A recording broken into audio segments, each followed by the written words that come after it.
Hello friends, welcome to Rudrani silver jewellery.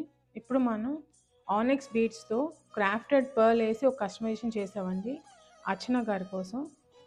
So అర్చన మేడంకి thanks చెప్తూ నేను ఈ వీడియో చేస్తున్నాను. ఇవాళ పంపించేస్తున్నాను ఈ చైన్ని. సో ఇప్పుడు ఒకసారి చైన్ నేను క్లోజప్లో చూపిస్తాను మీకు, చూడండి.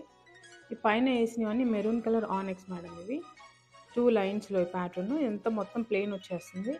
కింద మాత్రం ఫస్ట్ లైన్కి 5 పర్ల్స్ వేసాము అండ్ కింద లైన్లో సెకండ్ లైన్లో 6 పర్ల్స్ వేసాము. సో మీకు ఇలా ఏ బీడ్స్తో కావాలంటే ఆ బీడ్స్తో ఈ పర్ల్స్తో కస్టమైజేషన్ చేస్తాము. చాలామంది పర్ల్స్తో బ్లాక్ బీడ్స్లో, సీజెడ్స్లో చాలా డిఫరెంట్ కస్టమైజేషన్స్ అడిగి చేయించుకున్నారండి. బట్ అది తీసుకుని అంటే ఇక్కడే కూర్చొని చేయించుకోవటం వల్ల మేము వీడియో తీసుకోలేకపోయాము. సో మేడంకి వాళ్ళ పంపిస్తున్నాం కాబట్టి నేను ఈ వీడియో చేస్తున్నాను. అండ్ మళ్ళీ అర్చన గారికి థ్యాంక్ యూ సో మచ్ మాకు ఈ ఆర్డర్ ఇచ్చినందుకు. థ్యాంక్ యూ అండి.